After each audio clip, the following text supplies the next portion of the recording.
In this video, we shall look at how debt instruments are fair valued through other comprehensive income. Doing so, we shall tackle this practice question I have before me. First thing first, let's explain the problem. On 1st January 2014, ABL Limited purchased 4 million 5% bond for 3,800,000, incurring transaction cost of 80,000. Interest is received in arrears, and the bond will be redeemed at a premium of 238,400 over the nominal value on 31st December 2016. The effective interest rate is 8%. The transaction meets the conditions to measure at fair value through other comprehensive income, and the fair values of the bond at 31st December 2014 and 2015 were 4,400,000 and 4,160,000 respectively. Required: has a journal to record the transaction for ABL Limited on 1st January 2014. Prepare extract from the financial statement for all relevant years. Now the question has been read, so the next thing we have to do is to explain the items in the problem. So the first thing is ABL purchased. So immediately we see purchase, we should know if we are retreating in ABL's book is going to be an asset, as financial asset. So ABL purchased 4 million 5% bond. The 4 million bond purchased by ABL, 4 million here represents the nominal value. That is the face value of the bond. That's the nominal value of the bond. And the 5% here represents the coupon. So ABL bought it for 3,800,000, incurring transaction cost of 80,000. So now the nominal value is 4 million, but ABL bought it for 3,800,000, which means that it was discounted. So the actual amount that ABL bought it was 3,800,000. ABL incurred transaction cost of 80,000. So since ABL has incurred a transaction cost of 80,000, and according to the principle of financial instruments, at inception, all financial instruments should be measured at fair value plus transaction cost, if not fair value through profit or loss. So since it is not fair value through profit or loss, and it's a financial asset, it's a debt instrument, of course, we have to add the transaction cost. Let me say it again. Since it is a financial asset, the transaction cost is going to be added because it is not fair value through profit or loss. Here in this question, it is fair value through other comprehensive income. So the transaction cost will be added. Transaction costs are added when we are amortizing or we are fair value through other comprehensive income. That's when we add. Let's move on. Interest is received in arrears, and the bond will be redeemed at a premium of 238,400 over the nominal value on 31st December 2016. So now we are being told that interest is received in arrears, which means that it has to mature. The financial asset has to be matured enough before payment is being made, before the coupon 5% is being paid. We are being told that the bond will be redeemed at a premium of 238,400 over the nominal value on 31st December 2016. Let's look at what we are being told. 238,400 over the nominal value. And the nominal value here is the 4 million. So at the end of the year, we are going to redeem it at this value plus this, or the 4 million plus the 238,400. That will be the value at which we are going to redeem it. The effective interest rate is 8%. So the effective interest rate here is the rate that shows how the financial asset will grow or mature over time. The transaction meets the condition to measure at fair value through other comprehensive income. Of course, as we have already said that this question, we are looking at debt instruments that are fair value through other comprehensive income. And the fair values of the bond at 31st December 2014 and 2015 respectively are these. So 4,400,000 and 4,160,000. So at the end of the first year, the fair value is 4,400,000. So this is the fair value. This is what we have in the market. And we are going to calculate ours.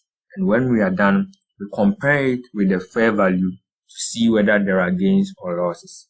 So that is the nature of this question. So in the next year, 2015, we are going to do the same, comparing the fair value to the actual calculation we've also made. Comparing both to see whether there are gains or losses. And these gains or losses are reported in other comprehensive income. Other comprehensive income. Okay.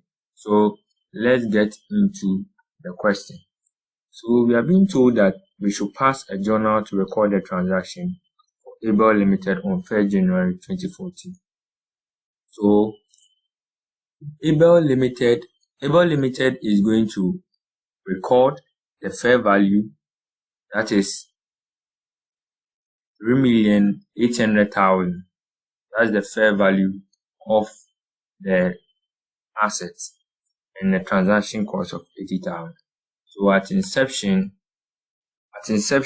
Able Limited is going to report 3,800,000 as the value of the fair value of the asset.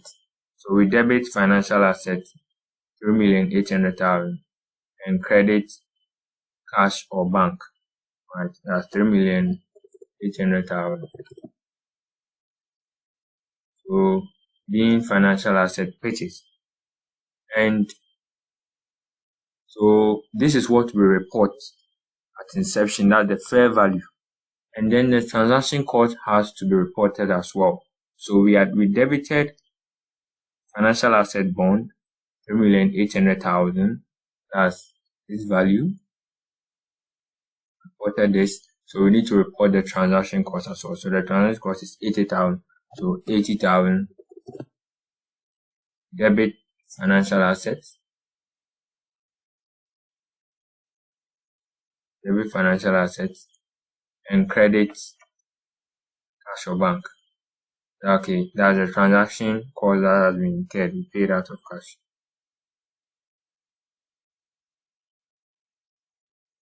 So at the end of 1st January, we are going to have this. We are going to have 3,880,000. So adding this to this, we are going to get 3,880,000. So if you want to do it in a T account form, we are going to have the fair value, that's 3,800,000, and we are going to have the transaction cost as what? 80,000. So at the end of 1st January, we are going to have 380. We are going to have 3,880,000. We are going to balance the account. Then we have it balanced. So this is just something I want to do as this. Yes. So when we are done, so now we are done with the first question, which says that pass a journal. So this is what they are expecting.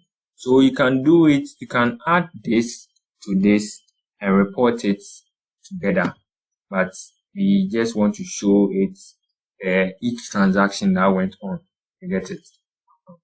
So let's move on.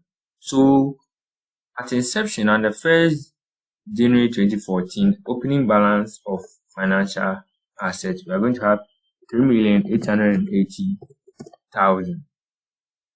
Going to have 3,380,000. And we are going to charge interest. So we are told that the effective interest rate is what? Is 8%. 8%. So we are going to charge 8% on this. So charging 8% on that, we are going to have 310,400, right? Yes.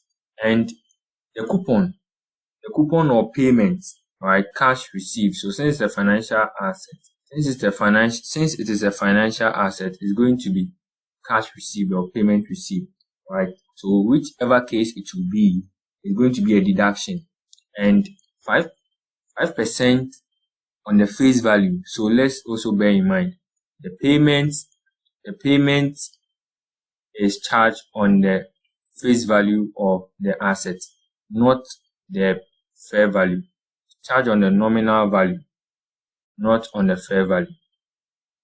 Okay, so 5% on this, on 4 million, is going to give us 200,000. So we are going to get 200,000. So minus 200,000. So we are taking it out. So at the end of the first year, in our books, we should have 3,000,000. We should have 3,990,400 as our closing balance of the financial asset. But we were told that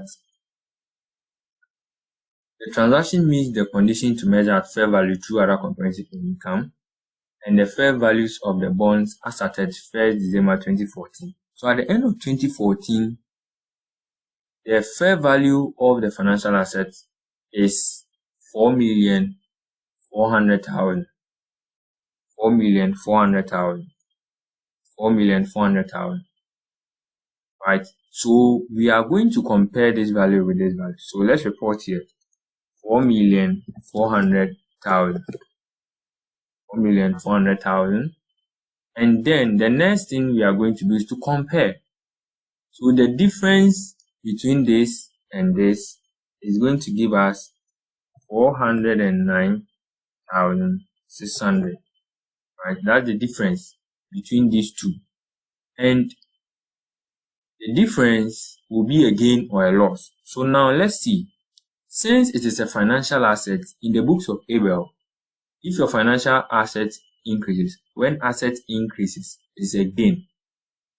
Okay, an increase in assets is gain. Okay, so this becomes a gain to ABL. So moving forward, in 2015, so the balance of 2014 will now becomes the closing balance of 2014 will now become the opening balance of 2015. So the closing balance of 2014 will become the opening balance of 2015. So in 2015, we are going to have the fair value, not the closing balance. We are going to have the fair value, which is 4,400,000 as the opening balance. And then we are going to charge interest, effective interest rate of what? 8%. 8% on it. So 8% on it, we are going to get 352,000. And then the coupon is fixed throughout. So we are going to have minus 200,000. And the same thing also apply here. So at the end of 2015, we have 4,552,000. So we are going to compare it with the fair value. And here, at the end of 2015, the fair value is 4,160,000. Comparing it with that, so 4,160,000 100,000. So finding the difference between them. Okay. So we are going to have this. So the difference between this and this. So this minus this. We are going to have a loss. Okay. Here we had a gain. So here we had a gain. Let's try and use the formula. So that's the fair value minus the closing one is how we find the difference, and not the other way around. So fair value minus closing balance. That's how we find it. So the fair value, so if you want us to check it, you can check it here. This minus this. Then we have it the same thing. Is that okay? Alright. So here we have a gain, here we have a loss. The reason we have a loss at the end of 2015 is that our asset worth 4,552,000. But at the end of the year, it's reduced to 4,160,000. So the difference becomes a loss, because the current worth of our asset will now decline to 4,160,000. So we are going to have that fair value as our opening balance. So 4,160,000 as our opening balance. Okay. And then here is where sometimes we have a challenge.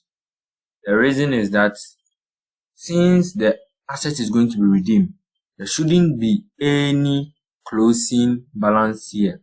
So how do we do that? Let's go back to the question. So we were told that the asset is going to be redeemed at a premium of 238,400 over the nominal value, which means that the nominal value plus the premium should give us the redemption value. And in the last year as well, there will be coupon. You have to pay coupon. So the total payment that will come here is going to be 1. The nominal value, which is 4 million. The nominal value, which is 4 million. And the premium, which we have it here, that is 238,400. That's 238,400. And then the coupon, remember the total payment. So we'll be paying the face value, the premium, and the coupon. That is, so we can say payment. You can term it as payment or coupon. Any ways you want to use it. So coupon, say coupon.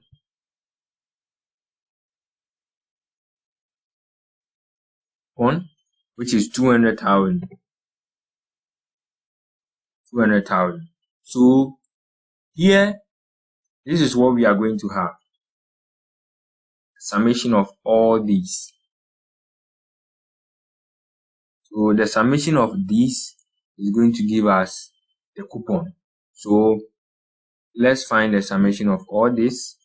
Then we see what we have.